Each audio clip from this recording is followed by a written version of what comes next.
नमस्कार मैत्रिणो, संगीता किचन रेसिपीमध्ये तुमचं अगदी मनापासून स्वागत आहे. हे बघा, अशा मस्त अशा कवळ्या कवळ्या ह्या मिरच्या मी घेतलेल्या आहेत बघा. भोपळी मिरची म्हणतात त्याला,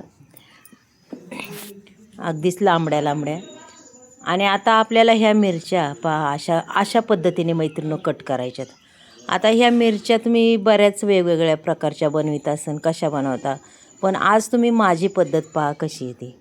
खरंच खूप छान, अगदीच सगळ्यांना आवडण अशी पद्धत मी दाखवणार आहे मैत्रिणी. पाहू शकता तुम्ही.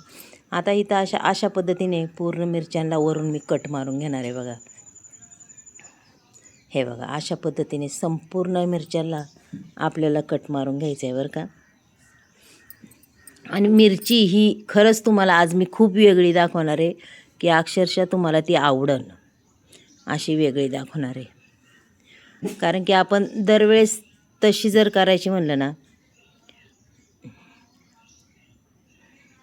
की खाऊशी नाही वाटत, अशी जर केली तर खरंच आवडीने खूप खासान. इथं धने, शेंगदाणे, लसूण, 1 चमचा जिरी आणि कोथिंबीर अशा बघा हे घेतले. आपल्याला याला अजिबात मसाला कसाच यूज करायचा नाही मैत्रिणी. आता इथं थोडंसं तेल टाकते. कढई अगदीच चांगल्या पद्धतीने आपल्याला ही तापून द्यायची. तेलही तापून द्यायचे पहा मस्तपैकी. जास्तही कडक करायचं नाही तेल. तेल असं साधारण तापलं की लगेच आपल्याला शेंगदाणे टाकून द्यायच्यात. शेंगदाणे आणि लसूण हे दोन्ही वस्तू मी टाकणार आहे आणि अगदी मस्तपैकी असे कुरकुरीतपणाने परतून घेणार आहे बरं का. असे डागाळले बी नाही पाहिजे, फक्त त्याच्यात एक साधारण कुरकुरीतपणा आला पाहिजे. हे बघा अशा पद्धतीने. त्याच्यानंतर पुन्हा आपल्याला जे आपण घेतले धने, जिरे, त्याच्यानंतर मी अजून एक गोष्ट टाकणार आहे पहा. इथं टाकणार आहे सफेद तीळ 1 चमचा. हे बघा, असे सफेद तीळ टाकले की आपल्या त्या मिरचीला अजूनच चव येणार आहे. त्याच्यानंतर हे धने आणि जिरे दोन्हीसुद्धा टाकून दिले, पाहू शकता मैत्रिणी. आता हे अगदीच मस्त असं परतून घ्यायचे बघा. आधी आपल्याला ह्या वाटणाची मस्त अशी खलासणी बनवायची पहा. आणि त्याच्यानंतर टाकायची कोथिंबीर. आता कोथिंबीर सुद्धा परतून घेतली, कारण की आपल्या कढईमधलं तेल अगदी पुसून असं निघतं. आपण ज्यावेळेस वाटण वाटणार आहे आपल्याला अजिबात पाणी यूज करायचं नाही आहे वाटणाला मैत्रिणी. आता इथं गॅसवर कढई ठेवली. कढईमध्ये थोडंसं तेल टाकलं आहे बघा. इथं टाकणार आहे मी कांदा. एक बारीक कांदा होता, तो मी चिरून घेतलेला आहे, बारीक कट करून घेतला आहे मैत्रिणी. आणि तो सुद्धा आपल्याला असा परतून घ्यायचा आहे बरं का. कांदा अगदी चांगल्या पद्धतीने सॉफ्ट असा परतून घेणार आहे मैत्रिणी, पाहू शकता तुम्ही.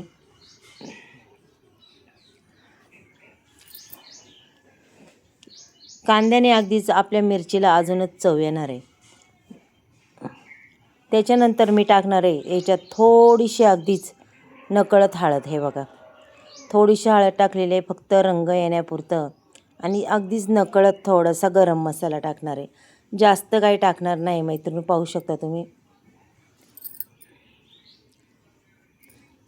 हे बघा, आता हे पूर्ण हलवून घेते आणि जे वाटण आपण वाटलं होतं हो का, अशी खलासणी केली ती आता आपण टाकून घेऊया हो का. मस्त, त्यालाही एकही थेंब पाण्याचा यूज केलेला नाही आहे, अगदी तसंच वाटण वाटलेलं आहे. जास्त बारीक नाही, जास्त मोठं बी नाही बघा, साधारण चरबट. अगदी छान असा खमंग वास सुटलेला आहे.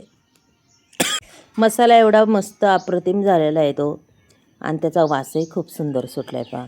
त्याच्यात तो लसूण, धने वगैरे, अजूनच खमंग अशी चटणी ही तयार झालेली आहे आपली कांदा टाकून. आता ही तयार झालेली का आपण चटणी मैत्रिणी अशी आपण ही काढून घेऊया हो का. पूर्ण एका ताटात मी ही चटणी काढून घेतलेली, पाहू शकता. चटणी खायला बी खूप चवदार, अगदी गरम गरम चटणी ही मैत्रिणी. चला आता मी तुम्हाला ही चटणी जी आपण परतून घेतलेली आहे, आता ह्या का ह्या मिरचीमध्ये, मिरच्या अगदी स्वच्छ धुतलेल्या आहेत मैत्रिणी, पण ते वाटण एवढं गरम आहे ना, खूपच गरम आहे. आता आपण असं हातानेच घेणार आहे मी भरून, शेवटी चमच्याचा यूज नाही करणार. हे का असं दाबून घेणार आहे. अशी मस्त भरून ही चटणी आपल्याला घ्यायची मैत्रिणी पहा. ह्या मिरचीमध्ये पूर्ण आपल्याला ही दाबून अशी भरून घ्यायची. पहा काय सुंदर दिसती. आणि मैत्रिणी अजिबात अशी बाहेर काही निघणार नाही आहे. खरंच खूपच आपली मिरची अगदीच तोंडाची चव वाढवणार आहे बरं का. मग मैत्रिणींनो, मला सांगा, तुम्ही अशा पद्धतीने कधी मिरचीला अशी भरून केली का हो, असा मसाला काढून? पहा मैत्रिणींनो, अशी एकदा पुन्हा करून खरंच खूप छान लागते. अजिबात मसाला शिल्लक नाही राहिला, अगदी सगळ्या याच्यात आपला मसाला बसून गेलेला आहे. आता इथं गॅसवर पुन्हा मी कढई ठेवली. कढईमध्ये थोडंसं तेल टाकलं. आता मिरची आपल्याला त्याच्यात टाकून द्यायची पहा. कारण की आता फक्त मिरच्या टाकायच्यात, आपल्याला काही इतर कोणत्याही गोष्टी टाकायच्या नाही आहेत त्याच्यात. मी आता मिरच्या सोडून देणार आहे. आणि मिरच्या ह्या काही जास्त वगैरे परतून घेणार नाही. परतल्या की कसं होतं, त्याचं वरचं कातडं अगदीच असं कडक कडक होतं, त्याच्यामुळं त्याला परतून जास्त घ्यायचं नाही आपल्याला. पाहू शकता. आता इथं संपूर्ण मी ही मिरची टाकून देते पहा मैत्रिणींनो. आणि संपूर्ण मिरची जर टाकून दिली ना, फक्त आपल्याला एक दोनदा त्याला हलवून घ्यायची. खालवर मिरची करायची मैत्रिणींनो, आपल्याला खालवर. खरंच मैत्रिणींनो, अशा पद्धतीने तुम्ही एकदा तरी मिरची करून पहा आणि खरंच खूप खायला चवदार लागते. आणि असं वाटन की आपण दरवेळेस अशीच करावा. कसं आहे, ह्या भोपळी मिरचीत कधीच मिरच्या टाकायच्या नाही, कारण की तिखट ही चांगली लागत नाही. हे बघा अशी करापली नाही पाहिजे. मग आपल्याला फक्त साधारण आता हलवायची आणि आपल्याला आपल्या मिरचीला किती पाणी लागतं आहे त्याच्या अंदाजे आपण पाणी टाकणार आहे बरं का. पहा, एवढं हलवूनसुद्धा आपला मसाला ह्या मिरचीचं ते अजिबात बाहेर निघणार नाही.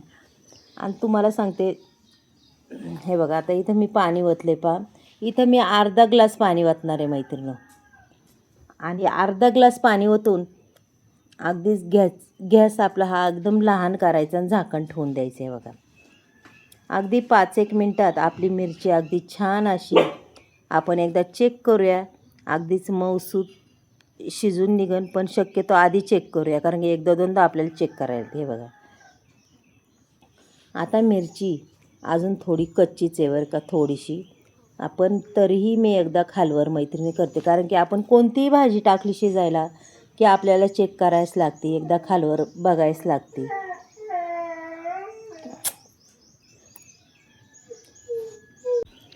हे बघा मस्तपैकी आता खालवर केलेली आपण.